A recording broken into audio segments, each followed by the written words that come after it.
ನಾಯಕರು ಅಂತ ಕರೀತೀವಿ. ಕನಿಷ್ಠ ಜ್ಞಾನ ಇಲ್ಲದೆ ಇರುವಂತ ವ್ಯಕ್ತಿಗಳನ್ನ ದುರಂತದ ಸಂಗತಿ ಕಾಂಗ್ರೆಸ್ ಕರ್ನಾಟಕದಲ್ಲಿ ಬಿಜೆಪಿಯವರು ಇಂಥವನ್ನ ವಿರೋಧ ಪಕ್ಷ ನಾಯಕನಾಗಿ ನೇಮಕ ಮಾಡಿ ರಾಜ್ಯದ ಮಾನ ಮರ್ಯಾದೆಯನ್ನು ತೆಗೆಯೋದಕ್ಕೆ ನಿರಂತರವಾಗಿ ಮಾಡ್ತಾ ಇರುವಂತೆ ನಾವು ಕಾಣ್ತಾ ಇದ್ದೀವಿ. ಅಶೋಕ್ ಅವರು ಪ್ರೆಸ್ ಮೀಟ್ ಮಾಡಿದ್ದು ನಾನು ನೋಡಿದೆ, ಸಂಪೂರ್ಣವಾಗಿ ನೋಡಿದೆ. ಪಾಪ ಅವರು ಏನೋ ಒಂದು ದಾಖಲೆಗಳನ್ನು ಪಕ್ಕ ಇಟ್ಕೊಂಡು ಅದು ಅಲ್ಲ ಐತೆ ಇಲ್ಲ ಐತೆ ಇಲ್ಲ ಐತೆ ಅಲ್ಲ ಐತೆ ಒಬ್ಬ ವಿರೋಧ ಪಕ್ಷ ನಾಯಕ ಅವ್ರದ್ದೇ ಆದಂಥ ಜವಾಬ್ದಾರಿ ಇದೆ. ಸಿದ್ದರಾಮಯ್ಯನವರು ವಿರೋಧ ಪಕ್ಷ ನಾಯಕರಾಗಿದ್ದಾಗ ಯಾವ ರೀತಿ ಅವರು ವರ್ತಿಸ್ತಿದ್ರು, ಯಾವ ರೀತಿ ರಾಜ್ಯ ಸಮಸ್ಯೆಗಳನ್ನ ಜನರ ಮುಂದೆ ಮತ್ತೆ ಸರ್ಕಾರದ ಮುಂದೆ ಮಂಡನೆ ಮಾಡ್ತಾ ಇದ್ರು ಅಂತ ಅಟ್ಲೀಸ್ಟ್ ಒಂದು ಸಾರಿ ಆದರೂ ಅವ್ರು ನೋಡಿ ಕಲಿಯುವಂಥ ಕೆಲಸವನ್ನ ಬಿಜೆಪಿ ಮಾಡಬೇಕು. ಆಧಾರವಿಲ್ಲದಂತ ಒಂದು ಆಪಾದನೆಯನ್ನ ಅಶೋಕ್ ಅವರು ಮಾಡಿದ್ದಾರೆ. ಬೆಂಗಳೂರು ಕಸ ಸಂಗ್ರಹಣೆ ಮತ್ತು ವಿಲೇವಾರಿನಲ್ಲಿ ಸುಮಾರು 39,000 ಕೋಟಿಯಷ್ಟು ಹಣವನ್ನ ಡಿ.ಕೆ. ಶಿವಕುಮಾರ್ ಅವರು ಕಾಂಗ್ರೆಸ್ ಪಕ್ಷದ ಮುಖಂಡರುಗಳು ಲೂಟಿ ಮಾಡಿದ್ದಾರೆ ಅಂತ ಅವರ ಆಪಾದನೆ. ಮಾತಾಡುವಂಥದಕ್ಕೆ ಕನಿಷ್ಠ ಒಂದು ಜವಾಬ್ದಾರಿ ಇದೆ. ಅದನ್ನ ಕೆಲವು ಮಾಧ್ಯಮದವರು ನಾನು ಗಮನಿಸಿದೆ, ಎಲ್ಲ ಕೆಲವು ಪ್ರಿಂಟ್ ಮೀಡಿಯಾದಲ್ಲಿ ಫ್ರಂಟ್ ಪೇಜಲ್ಲಿ ಲೀಡ್ ಆಯಿತು, ಕೆಲವು ನ್ಯಾಷನಲ್ ಚಾನೆಲ್ಗಳಲ್ಲಿ ಡಿಬೇಟ್ ಕೂಡ, ಕೆಲವು ದಾಖಲೆಗಳ ಸಮೇತ ನಾನು ನಿಮ್ಮ ಮುಂದೆ ಬಂದಿದ್ದೇನೆ. ನಾನು ನಿಮ್ಮಲ್ಲಿ ರಿಕ್ವೆಸ್ಟ್ ಮಾಡ್ಕೊಳ್ಳೋದಿಷ್ಟು ದಯಮಾಡಿ ತಪ್ಪಿದ್ರೆ ತಪ್ಪು ಅನ್ನುವಂಥದ್ದು ನೀವು ಪ್ರಕಟಣೆ ಮಾಡುವಂಥದ್ದಕ್ಕೆ ನಮ್ಗೆ ಯಾವುದೋ ಅಭ್ಯಂತರ, ನಾವು ನಿಮ್ಗೆ ಅಪ್ರಿಷಿಯೇಟ್ ಮಾಡ್ತೀವಿ. Media is acting very responsibly in our country, particularly Karnataka. We don't have any problem, we don't have any. ಈ ಅಶೋಕ್ ಅವರು ಏನು ಹೇಳಿದ್ದಾರೆ, ರಾಜ್ಯದಲ್ಲಿ ಏನು ದೊಡ್ಡ ಸಮಸ್ಯೆ, ದೊಡ್ಡ ಮಟ್ಟದ ಅತಿ ಹಗರಣ ಅನ್ನುವಂಥ ಬಿಂಬಿಸುವ ಕೆಲಸವನ್ನು ಅವರು ಮಾಡಿದ್ದಾರೆ.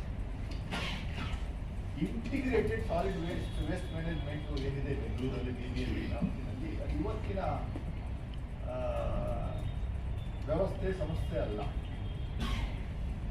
106 ವರ್ಷಗಳಿಂದ ಸಾಲಿಡ್ ವೇಸ್ಟ್ ಮ್ಯಾನೇಜ್ಮೆಂಟ್ ವ್ಯವಸ್ಥಿತವಾಗಿ ಅದು ವಿಲೇವಾರಿ ಮಾಡ್ತಾ ಇರುವಂಥ ನಾವು ಕಾಣ್ತಾ ಇದ್ದೀವಿ. ಮತ್ತೆ ಕೆಲವು ನ್ಯೂನತೆಗಳಿರುವಂಥದ್ದು ನಿರಂತರವಾಗಿ ನಾವು ಕಾಣ್ತಾ ಇದ್ದೀವಿ. ಇದನ್ನ ಸರಿಯಾಗಿ ನಿರ್ವಹಣೆ ಮಾಡ್ತಾ ಇಲ್ಲ ಅಂತ 2022 ಇಸ್ವಿನಲ್ಲಿ ನ್ಯಾಷನಲ್ ಗ್ರೀನ್ ಟ್ರಿಬ್ಯುನಲ್, NGT ಅಂತ ಕರಿತೀವಿ, ಅದು ಕೋರ್ಟ್ ಅವರು ರಾಜ್ಯ ಸರ್ಕಾರಕ್ಕೆ 2,900 ಕೋಟಿ ಫೈನ್ ಹಾಕಿದ್ರು. ಸಾಲಿಡ್ ವೇಸ್ಟ್ ಮ್ಯಾನೇಜ್ಮೆಂಟ್ ಬೆಂಗಳೂರಲ್ಲಿ ಸರಿಯಾದ ರೀತಿಯಲ್ಲಿ ನಿರ್ವಹಣೆ ಆಗ್ತಾ ಇಲ್ಲ ಅನ್ನೋದಕ್ಕೆ NGT ನ್ಯಾಷನಲ್ ಗ್ರೀನ್ ಟ್ರಿಬ್ಯುನಲ್ 2022 ಇಸ್ವಿನಲ್ಲಿ ಬಿಜೆಪಿ ಸರ್ಕಾರ ಇದ್ದಾಗ, ಆಗ ಕರ್ನಾಟಕದಲ್ಲಿ ಬಿಜೆಪಿ ಸರ್ಕಾರ ಇತ್ತು. ಇದೇ ಅಶೋಕ್ ಅವರು ಬೆಂಗಳೂರು ಉಸ್ತುವಾರಿ ಅಲ್ವಾ, ಇದೇ ಅಶೋಕ್ ಅವರು ಬೆಂಗಳೂರು ಉಸ್ತುವಾರಿ. ಆಗ 2,900 ಕೋಟಿ ಫೈನ್ ಅನ್ನ ಕಟ್ಟಿದ್ದಾರೆ ಕರ್ನಾಟಕ ರಾಜ್ಯ ಸರ್ಕಾರ ನ್ಯಾಷನಲ್ ಗ್ರೀನ್ ಟ್ರಿಬ್ಯುನಲ್ಗೆ ಫೈನ್ ಅನ್ನ ಕಟ್ಟಿರುವಂಥದ್ದು ನಾವು ಜ್ಞಾಪಿಸ್ಕೋಬಹುದು. ಇವರು 39,000 ಕೋಟಿ ಹಗರಣ ನಡೆದಿದೆ, ಅದರಲ್ಲಿ 10,000 ಕೋಟಿಯಷ್ಟು ಕಿಕ್ ಬ್ಯಾಕ್ ಪಡೆದಿದ್ದಾರೆ ಅನ್ನುವಂಥದ್ದು ಏನು ಆಪಾದನೆ ಮಾಡ್ತಾ ಇದ್ದಾರೆ, ಇದು ಹಾಸ್ಯಾಸ್ಪದ. ಮತ್ತೆ ಇದು ಮೂರ್ಖತನದ ಪರಮಾವಧಿ. ಒಬ್ಬ leader of opposition is even any elected opposition, ಒಬ್ಬ ಲೀಡರ್ ಆಫ್ ಅಪೋಸಿಷನ್ ಅಂದರೆ ಅವರದೇ ಆದಂಥ ಒಂದು ಬದ್ಧತೆ ಇರಬೇಕು. ಬದ್ಧತೆ ಬೇಸಿಸ್ ಮೇಲೆ ಯಾವುದು ಸ್ವಲ್ಪ ಅದು ಟ್ರೂ ಫ್ಯಾಕ್ಟ್ ಇಟ್ಕೊಂಡು ಕೆಲಸವನ್ನು ಮಾಡುವಂಥ ಕೆಲಸವನ್ನು ಮಾಡಬೇಕಾಗಿತ್ತು. ದುರಂತ ಮುಂದಿನ ತಿಂಗಳು ಅಶೋಕ್ ಅವ್ರನ್ನ ಮತ್ತೆ ಯಲವಾದಿ ನಾರಾಯಣ ಸ್ವಾಮಿ ಅವ್ರನ್ನ ತೆಗಿತಾವ್ರೆ ಅನ್ನುವಂಥ ನನಗಿರುವಂಥ ಮಾಹಿತಿ.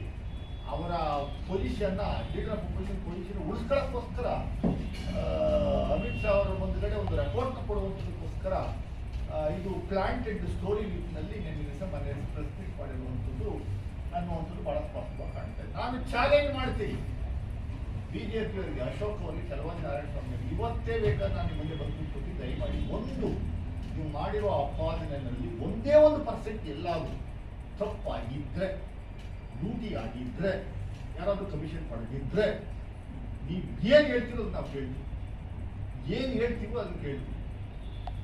ಒಂದೇ 1% ನಿಮಗೆ if you really having concern to Bengaluru and Karnataka, ಸುಳ್ಳು ಹೇಳುವಂಥ ವ್ಯಕ್ತಿಗಳಲ್ಲ ನೀವು. 10% ಹೇಳೋದ್ರಲ್ಲಿ 1% ನಿಜಾಂಶಗಳು ಅಂದ್ಬಿಟ್ಟು ನೀವು ಏನು ಹೇಳೋದು ನಾವು ಕೇಳೋದು ಮಾಡಿ. ಬೆಂಗಳೂರಲ್ಲಿ 1.5 ಲಕ್ಷ ಪಾಪ್ಯುಲೇಷನ್, 1.5 ಕೋಟಿ, 45 ಲಕ್ಷ ಮನೆಗಳಿವೆ. BBMP ವ್ಯಾಪ್ತಿ, ಈಗ 5 ಮಹಾನಗರ ಪಾಲಿಕೆ ವ್ಯಾಪ್ತಿ, GBA ಗ್ರೇಟರ್ ಬೆಂಗಳೂರು ಅಂತ ಸುಮಾರು 1.5 ಕೋಟಿ ಜನಸಂಖ್ಯೆ, 50 ಲಕ್ಷ ಜನಸಂಖ್ಯೆ ಬಂದು ಹೋಗುವಂಥದ್ದು ಫ್ಲೋಟಿಂಗ್ ಪಾಪ್ಯುಲೇಷನ್ ಅಂತ ಕರೀತಾರೆ. ಅವರು ದಿನನಿತ್ಯ ಪ್ರೊಡ್ಯೂಸ್ ಮಾಡ್ತಾರಲ್ಲ ವೇಸ್ಟ್ ಸಾಲಿಡ್ ಇರ್ಬೋದು, ಲಿಕ್ವಿಡ್ ಇರ್ಬೋದು, what ever it is, solid waste ಮೇಲೆ ಆ ವೇಸ್ಟು ಒಂದು ದಿವಸಕ್ಕೆ ಜನರೇಟ್ ಆಗ್ತಾ ಇರುವಂಥದ್ದು ಈ GBA ವ್ಯಾಪ್ತಿನಲ್ಲಿ 6200 ಟನ್, ಅಪ್ರಾಕ್ಸಿಮೇಟ್ಲಿ 100 ಟನ್ ಹೆಚ್ಚು ಕಡಿಮೆ 6200 ಟನ್ನಷ್ಟು ಇದು ಜನರೇಟ್ ಆಗ್ತಾ ಇದೆ. ಈ ಸಾಲಿಡ್ ವೇಸ್ಟ್ ಜನರೇಟ್ ಆಗ್ತಾ ಇದೆ. ಅದನ್ನ ಅಲ್ಲಿ ಎಲ್ಲವನ್ನು ವಿಲೇವಾರಿ ಮಾಡೋಕ್ಕಾಗ್ತಾ ಇಲ್ಲ. ಕಸ ಕಲೆಕ್ಟ್ ಮಾಡ್ಕೊತಾರೆ ಡೋರ್ ಟು ಡೋರ್, ಒಂದು ಕಡೆ ಟ್ರಾನ್ಸ್ಪೋರ್ಟ್ ಮಾಡ್ತಾರೆ, ಅಲ್ಲಿ ಸೆಗ್ರಿಗೇಟ್ ಮಾಡಿ ಮತ್ತೆ ಸೆಕೆಂಡರಿ ಪ್ರೋಸೆಸ್ನ ಶುರು ಮಾಡ್ತಾರೆ. ಆ ಒಂದು ಸೆಗ್ರಿಗೇಷನ್ ಆದಮೇಲೆ ಪ್ಲಾಂಟ್ಗೆ ಹೋಗುತ್ತದೆ, ಅಲ್ಲಿ ಗ್ಯಾಸ್ನ ತಯಾರಿ ಮಾಡುವಂಥದ್ದು ಏನೇನು ಬೇಕು ಅದು ಒಂದು ಕಡೆ ಸಂಗ್ರಹ ಆಗುತ್ತೆ. ಪ್ಲಾಸ್ಟಿಕ್ ಸಪ್ರೇಟ್ ಸಂಗ್ರಹ ಆಗುತ್ತೆ, ಸಾಲಿಡ್ ಸಪ್ರೇಟ್ ಸಂಗ್ರಹ ಆಗುತ್ತೆ. ಅದು ಸೆಕೆಂಡರಿ 6200 ಟನ್ನಷ್ಟು ಜನರೇಟ್ ಆಗುವಂಥ ಸಾಲಿಡ್ಡಲ್ಲಿ ಅವ್ರು ಇಲ್ಲಿವರೆಗೂ ವಿಲೇವಾರಿ ಮಾಡ್ತಾ ಇರುವಂಥ ಅವಕಾಶ ಇರುವುದು, ಆಗ್ತಾ ಇರುವುದು ಬರೀ 2000 ಟನ್ ಆಗಿದೆ. ಇನ್ನು 4200 ಟನ್ನಷ್ಟು ದಿನನಿತ್ಯ ಅಕ್ಯುಮಿಲೇಟ್ ಆಗಿ ಬೆಟ್ಟದ ಥರ ಬೆಳ್ಕೊಂಡು ಹೋಗ್ತಾ ಇದೆ.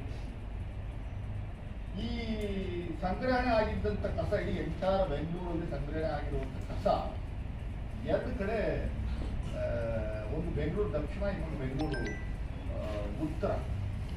ಒಂದು ದೊಡ್ಡಬಳ್ಳಾಪುರ ಹತ್ರ ಗುಂಡಲಹಳ್ಳಿ ಗ್ರಾಮ, ಅಲ್ಲಿ ಡಂಪಿಂಗ್ ಮಾಡಿ ವಿಲೇವಾರಿ ಮಾಡುವಂಥದ್ದು. ಇನ್ನೊಂದು ದಕ್ಷಿಣ ಭಾಗದಲ್ಲಿ ಗೊಲ್ಲಹಳ್ಳಿ ಗ್ರಾಮ. ಈ 2 ಕಡೆ ಡಂಪಿಂಗ್ ಯಾರ್ಡ್ಗಳು ಮತ್ತು ವಿಲೇವಾರಿ ಮಾಡುವಂಥ ಕೆಲಸ. ಇದನ್ನ ಸೈಂಟಿಫಿಕ್ ಆಗಿ ನಿರ್ವಹಣೆ ಮಾಡಬೇಕು ಅನ್ನುವಂಥದ್ದು ಸುಪ್ರೀಂ ಕೋರ್ಟ್ ಡೈರೆಕ್ಷನ್ಸು ಮತ್ತು ಟ್ರಿಬ್ಯುನಲ್ ಡೈರೆಕ್ಷನ್ ಬೇಸಿಸ್ ಮೇಲೆ 2023 BJP ಸರ್ಕಾರ ಇದ್ದಾಗ ಜನವರಿ ತಿಂಗಳಲ್ಲಿ ಇದು ಹೊಸದಾಗಿ ಒಂದು ಟೆಂಡರ್ ಪ್ರಕ್ರಿಯೆಯನ್ನು ಶುರು ಮಾಡಬೇಕು, ಪ್ರಾರಂಭ ಮಾಡಬೇಕು. ಇದನ್ನ ಕಸ ವಿಲೇವಾರಿಯನ್ನು ಒಂದು ಟನ್ನಷ್ಟು ಹೊರಗಡೆ ತೆಗೆಸಲಿದೆ ವಿಲೇವಾರಿ ಮಾಡುವಂಥದ್ದು ಆಗಬೇಕು ಅನ್ನುವಂಥದ್ದು ಉದ್ದೇಶದಿಂದ BJP ಸರ್ಕಾರ ಇದ್ದಾಗಲೇ ಈ ಒಂದು ಯೋಜನೆಯನ್ನು ಮೂವ್ ಮಾಡಿ ಅದು ಅವ್ರ ಕೈ ಮಾಡೋಕ್ಕಾಗಲಿಲ್ಲ. ಕಳೆದ 3 ವರ್ಷದಿಂದ ನಿರಂತರವಾಗಿ ಟೆಂಡರ್ ಪ್ರಕ್ರಿಯೆ, ಆಮೇಲೆ ಬೇರೆ ಬೇರೆ ಸಿಟಿಗಳಲ್ಲಿ ಹೋಗಿ ಅಧ್ಯಯನ ಮಾಡಿ ಏನು ಸಮಸ್ಯೆ ಹೇಗೆ ನಿರ್ವಹಣೆ ಮಾಡ್ತಾ ಇದ್ದಾರೆ ಅನ್ನುವಂಥದ್ದು ಕರ್ನಾಟಕ ಸರ್ಕಾರದಿಂದ BBMP ವತಿಯಿಂದ ಇಂಜಿನಿಯರ್ಸ್ಗಳು ಮತ್ತು ಎಕ್ಸ್ಪರ್ಟ್ಸ್ಗಳು ಹೋಗಿ ಅಧ್ಯಯನ ಮಾಡಿ ಒಂದು ರಿಪೋರ್ಟ್ 2025ರಲ್ಲಿ ಕೊಟ್ಟು ಆ ಯೋಜನೆ ಯಾವ ರೀತಿ ಇರಬೇಕು ಅನ್ನುವಂಥದ್ದು, ಎಷ್ಟು ವೆಚ್ಚ ಆಗುತ್ತೆ ಅನ್ನುವಂಥದ್ದು ಒಂದು ಡೀಟೇಲ್ ಪ್ರಾಜೆಕ್ಟ್ ರಿಪೋರ್ಟ್ ತಯಾರಿ ಮಾಡುವಂಥದ್ದಕ್ಕೆ ಕೇಂದ್ರ ಸರ್ಕಾರದ ಒಂದು ಸಂಸ್ಥೆ ಇದೆ. ಅದನ್ನು ನಾವು ರೈಟ್ಸ್ ಅಂತ ಕರಿತೀವಿ, RITES, ರೈಟ್ಸ್ ಅಂತ ಕರಿತೀವಿ. ರೈಟ್ಸ್ ಅಂದರೆ Rail India Technical and Economic Service ಅಂತ. RITES RITES, it is central government organisation. It comes directly under Ministry of Railways. ಅವರು ಯೂಶಲಿ ಇಂಥ ದೊಡ್ಡ ದೊಡ್ಡ ಪ್ರಾಜೆಕ್ಟ್ಗಳನ್ನ DPR ತಯಾರು ಮಾಡುವಂಥ ಒಂದು ಸಂಸ್ಥೆ, ಅದು ಇಂಜಿನಿಯರ್ಸ್ ಎಕ್ಸ್ಪರ್ಟ್ ಇದ್ದಾರೆ. ಅವರಿಗೆ ನಾವು ವಹಿಸುವಂಥ ಕೆಲಸವನ್ನು BBMP ಅವರು ಮಾಡೋದು. ಅವರು ಒಂದು DPR ತಯಾರಿ ಮಾಡಿ ರಾಜ್ಯ ಸರ್ಕಾರಕ್ಕೆ ಮತ್ತು BBMPಗೆ ಕೊಟ್ಟು, ಆ ತಯಾರಿ ಮಾಡಿದ್ದಂಥ DPR ಪ್ರಕಾರ 1 ಟನ್ ಕಸವನ್ನು ವಿಲೇವಾರಿ ಮಾಡುವಂಥದ್ದಕ್ಕೆ ತಗುಲುವಂಥ ವೆಚ್ಚವನ್ನು ಎಸ್ಟಿಮೇಟ್ ಮಾಡಿದ್ರು. ಎಷ್ಟು? 3999 ರೂಪಾಯಿ ಆಗುತ್ತೆ. ಅಂದರೆ 4000 ರೂಪಾಯಿ, 1 ರೂಪಾಯಿ ಟನ್ ಅವರ ಎಸ್ಟಿಮೇಷನ್. ಇನ್ನೊಂದು ಕಂಪನಿ TWC ಅಂತ ಅವ್ರ ಕಡೆಯಿಂದ ಪ್ರೈವೇಟ್ ಕಂಪನಿಯಿಂದ ನಾವು DPRನ ಮಾಡಿಸಿದ್ವಿ. ಅವ್ರು ಎಷ್ಟು ಕೊಟ್ಟು, ಅವರು 3,973 ರೂಪಾಯಿ ಕೊಟ್ಟು, 3,973 ತಗುಲುತ್ತೆ. ಅವರು ತಂದು ಕಸವನ್ನು ಕಲೆಕ್ಟ್ ಮಾಡಿ ವಿಲೇವಾರಿ ಮಾಡುವಂಥದ್ದಕ್ಕೆ ತಗುಲುವಂಥ ವೆಚ್ಚ ಅಂತ ಇದು DPR ಕೊಡ್ತಾರೆ, ಆ ರೈಟ್ಸ್ ಕೊಟ್ಟು. ಇದರ ಬೇಸಿಸ್ ಮೇಲೆ ಚೀಫ್ ಸೆಕ್ರೆಟರಿ ಆಫ್ ಕರ್ನಾಟಕ ಅವರ ನೇತೃತ್ವದ ಸಿಂಗಲ್ ವಿಂಡೋ ಏಜೆನ್ಸಿ ಇದೆ. ಸಿಂಗಲ್ ವಿಂಡೋ ಏಜೆನ್ಸಿನಲ್ಲಿ ಇದನ್ನು ಇಟ್ಟು ಅಪ್ರೂವ್ ಮಾಡಿಸಿ ಟೆಂಡರ್ನ ಪ್ರಕ್ರಿಯೆಯನ್ನು ಶುರು ಮಾಡಿದೆ. ಟೆಂಡರ್ನ ಕರೆದಾಗ ಅಲ್ಲಿ ಕಸ ನಿರ್ವಹಿಸ್ತಾ ಇರುವಂಥ ಜಾಗಗಳು 7 ಜಾಗಗಳಿದೆ. 7 ಕಡೆ ಕಸ ನಿರ್ವಹಣೆ ಮಾಡಿ ವಿಲೇವಾರಿ ಮಾಡುವಂಥ ಒಂದು ವ್ಯವಸ್ಥೆ ಇದೆ ಬೆಂಗಳೂರು 7 ಕಡೆ. ಇವ್ರು ಏನು ಮಾಡಿದ್ರು, 7ರಿಂದ 4 ಮಾಡಿ 4 ಕಡೆ ಟೆಂಡರ್ನ ಕರೆಯುವಂಥ ಕೆಲಸವನ್ನು ಆಲ್ ಇಂಡಿಯಾ ಗ್ಲೋಬಲ್ ಟೆಂಡರ್ನ ಕರೆದು 2 ಬಹಳ ಪ್ರಮುಖವಾದಂಥ ಆಲ್ ಇಂಡಿಯಾ ಸರ್ಕ್ಯುಲೇಷನ್ ಇರುವಂಥ ನ್ಯೂಸ್ ಪೇಪರ್, ಒಂದು ಟೈಮ್ಸ್ ಆಫ್ ಇಂಡಿಯಾ, ಇನ್ನೊಂದು ಹಿಂದೂ, ಇವೆರಡು ಪೇಪರ್ಗಳು ಕೊಟ್ಟು ಮತ್ತು ಲೋಕಲ್ ಪೇಪರ್ ಕನ್ನಡ ಪೇಪರ್ಗಳು ಕೊಟ್ಟಿದ್ದು ಅಡ್ವರ್ಟೈಸ್ಮೆಂಟ್ ಕೊಟ್ಟು ಆ ಟೈಮ್ ಪೀರಿಯಡನ್ನು ಕೊಟ್ಟು ಅವರು ಇದನ್ನು ಅಡ್ವರ್ಟೈಸ್ಮೆಂಟ್ ಕೊಟ್ಟಾಗ ಒಂದು ಕಂಪನಿಯೂ ಭಾಗವಹಿಸಲಿಲ್ಲ. ಈ ಕಂಡೀಷನ್ಗೆ ಯಾವ ಕಂಪನಿಗೂ ಬರಲಿಲ್ಲ. ಮೊಟ್ಟ ಮೊದಲಿಗೆ ಟೆಂಡರ್ ಕರೆದಾಗ 2025 ಜೂನ್ ತಿಂಗಳಲ್ಲಿ. ಅದಾದ ಮೇಲೆ ಒಂದಷ್ಟು ಮಾಡಿಫೈ ಮಾಡಿ ಏನೆಲ್ಲ ಫೆಸಿಲಿಟೀಸ್ ಬೇಕು ಬೇರೆ ಬೇರೆ ರಾಜ್ಯಗಳಲ್ಲಿರುವಂಥದ್ದೆಲ್ಲ ಮಾಡಿಫೈ ಮಾಡಿ ಅದನ್ನ ಇಲ್ಲಿ ಅಳವಡಿಸ್ಕೊಂಡು 2ನೇ ಬಾರಿ ಟೆಂಡರ್ ಕರೆದು ಆದರೂ ಯಾವ ಕಂಪನಿಯೂ ಭಾಗವಹಿಸಲಿಲ್ಲ. ಆಮೇಲೆ ಹೈದರಾಬಾದ್ ಮತ್ತು ಚೆನ್ನೈನಲ್ಲಿ ಎಷ್ಟು ಕಡೆ ಇದಾವೆ ಅನ್ನುವಂಥದ್ದು ನೋಡಿ ಡೆಲ್ಲಿನಲ್ಲಿ ಆ ಬೇಸಿಸ್ ಮೇಲೆ 2 ಕಡೆ ಇರುವಂಥದ್ದನ್ನ ನೋಡಿ 2ನ್ನ ಪ್ಯಾಕೇಜ್ ಮಾಡಿದ್ರು. 2 ಪ್ಯಾಕೇಜ್ ಮಾಡಿ BBMP ಅವರು ಅಡ್ವರ್ಟೈಸ್ಮೆಂಟ್ ಮತ್ತೆ ಕೊಟ್ಟರು ಡಿಸೆಂಬರ್ 2025. ಆಗ 3 ಕಂಪನಿಗಳು ಭಾಗವಹಿಸಿತು. 3 ಕಂಪನೀಸ್ ಆಫ್ ಪಾರ್ಟಿಸಿಪೇಷನ್. 3 ಕಂಪನಿಗಳು ಯಾವ್ಯಾವು? ಒಂದು ಡೆಲ್ಲಿ MSW ಸೊಲ್ಯೂಷನ್ಸ್ ಲಿಮಿಟೆಡ್, ಇನ್ನೊಂದು Shri Venkata Sambasivarao Bellamkonda KPC projects limited ಅಂತ, ಮೂರನೇದು ಮಿಸಸ್ ಬ್ರಿಸ್ Gopal construction company private limited. ಈ 3 ಕಂಪನಿಯವರು ಟೆಂಡರ್ ಕಂಡೀಷನ್ಸ್ನ ಒಳಪಟ್ಟು ಟೆಂಡರ್ ಕಂಡೀಷನ್ಸ್ಗೆ ಆಯ್ಕೆಯಾಗಿ 3 ಕಂಪನಿಯವರು ಭಾಗವಹಿಸಿದ್ರು. ಟೆಂಡರ್ನ ಓಪನ್ ಮಾಡಿದಾಗ ಲೋಯೆಸ್ಟ್ ಟೆಂಡರ್ ಯಾರು ಕೋಟ್ ಮಾಡಿದ್ರು, ಯಾರು ಎಕ್ಸ್ಪೀರಿಯನ್ಸ್ ಇತ್ತು, ಯಾವ್ಯಾವ ಮಾನದಂಡವನ್ನು ಎಲ್ಲ ಫುಲ್ಫಿಲ್ ಮಾಡುವಂಥದ್ದು ಯಾವ ಕಂಪನಿ ಇದೆ ಅನ್ನುವಂಥದ್ದು ಫೈನಲ್ ಆಗಿ ಮತ್ತೆ ಚೀಫ್ ಸೆಕ್ರೆಟರಿ ಆಫ್ ಕರ್ನಾಟಕ ಅವರ ನೇತೃತ್ವದಲ್ಲಿ ಟೆಕ್ನಿಕಲ್ ಎಕ್ಸ್ಪರ್ಟ್ ಕಮಿಟಿಯವರ ನೇತೃತ್ವದಲ್ಲಿ ಟೆಂಡರ್ ಓಪನ್ ಮಾಡಿದಾಗ MSW Delhi MSW solutions limited ಇವರ ಮೂಲ ಸಂಸ್ಥೆ ರಾಮ್ಕಿ ಎನ್ವೈರೋ ಇಂಜಿನಿಯರ್ಸ್ ಲಿಮಿಟೆಡ್ ಅಂತ ಕರೀತಾರೆ. ರಾಮ್ಕಿ ಎನ್ವೈರೋ ಇಂಜಿನಿಯರ್ಸ್ ಲಿಮಿಟೆಡ್ ಇವರು ಸೆಲೆಕ್ಟ್ ಆದರು. ಡೆಲ್ಲಿ MSW ಸೊಲ್ಯೂಷನ್ಸ್ ಲಿಮಿಟೆಡ್ ಅವ್ರ ಮೂಲ ಸಂಸ್ಥೆನೇ ಇನ್ನೊಂದು ಹೆಸರು ಅವರಿಗೆ ರಾಮ್ಕಿ ಎನ್ವೈರೋ ಇಂಜಿನಿಯರ್ಸ್ ಲಿಮಿಟೆಡ್ ಆಯ್ಕೆ ಆಯಿತು. ಇವರು ಮತ್ತೆ ಟೆಕ್ನಿಕಲ್ ಸಮಿತಿಯವರು ಇವ್ರಿಗೆ ಕೊಡುವಂಥದ್ದಕ್ಕೆ ಸರ್ಟನ್ ಕಂಡೀಷನ್ಸ್ನ ಫುಲ್ಫಿಲ್ ಮಾಡುವಂಥದ್ದಕ್ಕೆ ಅವರಿಗೆ ನಾವು ಹೇಳಿದ್ವಿ. ಅದರ ಬೇಸಿಸ್ ಮೇಲೆ ನಮಗೆ ಕೆಲವು ಪತ್ರಗಳು ಬಂದವು. ಈ ಕಂಪನಿ ಬ್ಲ್ಯಾಕ್ ಲಿಸ್ಟಲ್ಲಿತ್ತು, ಅದರಿಂದ ಈ ಕಂಪ್ನಿಗೆ ನೀವು ಅವಕಾಶ ಕೊಡಬಾರ್ದು ಅನ್ನುವಂಥದ್ದು. ಬ್ಲ್ಯಾಕ್ ಲಿಸ್ಟಲ್ಲಿ ನಿಜವಾಗ ಇರ್ತಾ ಇದು ಅನ್ನುವಂಥದ್ದು ವೆರಿಫೈ ಮಾಡುವಂಥದ್ದಕ್ಕೆ ನಾವು ಇವರಿಗೆ ಪತ್ರವನ್ನು ಬಂದು ಕೇಳಿದಾಗ ಹೌದು ಬ್ಲ್ಯಾಕ್ ಲಿಸ್ಟಲ್ಲಿ ಇರಲಿಲ್ಲ. ಇದು ಈ ಕಂಪನಿ 2021ನೇ ಇಸ್ವಿನಲ್ಲಿ ವರ್ಲ್ಡ್ ಬ್ಯಾಂಕ್ನವರು ಈ ಕಂಪ್ನಿನ ಏನು ಮಾಡಿದ್ರು, ಡಿಬಾರ್ಮೆಂಟ್ ಮಾಡಿದ್ರು. ಡಿಬಾರ್ಮೆಂಟ್ ಅಂದರೆ ಪ್ರೋಸೆಸ್ನಲ್ಲಿ ಭಾಗವಹಿಸುವಂಥದ್ದಕ್ಕೆ 20 ತಿಂಗಳು ಬ್ಯಾನ್ ಮಾಡಿದ್ರು ಈ ಕಂಪ್ನಿನ. ಯಾವುದೇ ಪ್ರೋಸೆಸ್ ವರ್ಲ್ಡ್ ಬ್ಯಾಂಕ್ ಪ್ರಾಜೆಕ್ಟ್ ಯಾವುದೇ ಪ್ರೋಸೆಸ್ಸಲ್ಲಿ ಇವರು ಭಾಗವಹಿಸುವಂಥದ್ದಕ್ಕೆ 20 ತಿಂಗಳು ಬ್ಯಾನ್ ಮಾಡಿದ್ರು. ಯಾಕೆ ಬ್ಯಾನ್ ಮಾಡಿದ್ರು? ಏನು ಮಿಸ್ಟೇಕ್ ಇವ್ರದ್ದು?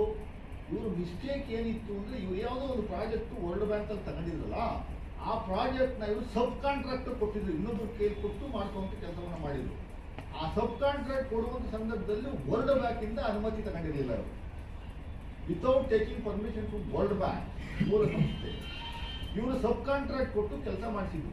ಅದಕ್ಕೆ ಇವರು ಅಬ್ಜೆಕ್ಷನ್ ಇತ್ತು ವರ್ಲ್ಡ್ ಬ್ಯಾಂಕ್. ನಮ್ಮ ಪರ್ಮಿಷನ್ ತಗೊಂಡಿದ್ದೀವಿ, ಇನ್ನೊಬ್ಬರಿಗೆ ಸಬ್ ಕಾಂಟ್ರಾಕ್ಟ್ ಕೊಟ್ಟಿದ್ರಿ, ಅದನ್ನು ನಾವು ನಿಮ್ಮನ್ನು 20 ತಿಂಗಳು ಡಿಬಾರ್ಮೆಂಟ್ ಮಾಡ್ತೀವಿ ಅಂತ ಪ್ರೊಹಿಬಿಟ್ ಮಾಡ್ತೀವಿ. ಯಾವುದೇ ಪ್ರಾಜೆಕ್ಟಲ್ಲಿ ನಮ್ಮಲ್ಲಿ ಭಾಗವಹಿಸಬಾರ್ದು. 20 ತಿಂಗಳು ಮುಗಿದೋಯ್ತು. ಇವರು ಬೇರೆ ಇನ್ಯಾವುದೋ ಅನಾಚಾರ ಮಾಡಿ ತಪ್ಪು ಮಾಡಿ ಬ್ಲ್ಯಾಕ್ ಲಿಸ್ಟಲ್ಲಿ ಇರಲಿಲ್ಲ. ಅಶೋಕ್ ಅವರು ಅಪಾಸನೆ ಮಾಡೋ ರೀತಿಯಲ್ಲಿ ಈ ಕಂಪನಿ ಬ್ಲ್ಯಾಕ್ ಲಿಸ್ಟಲ್ಲಿ ಇದ್ದಂಥ ಕಂಪನಿ ಕೊಟ್ಬಿಟ್ರು. ಅಂತ ಇವರು ಏನು ಹೇಳ್ತಕ್ಕ ಮೊದಲು ಬ್ಲಾಕ್ ಲಿಸ್ಟ್ ಅಲ್ಲಿ ಇಲ್ಲ ಇದು ದಿಸ್ ಇಸ್ ದ ಫ್ಯಾಕ್ಟ್.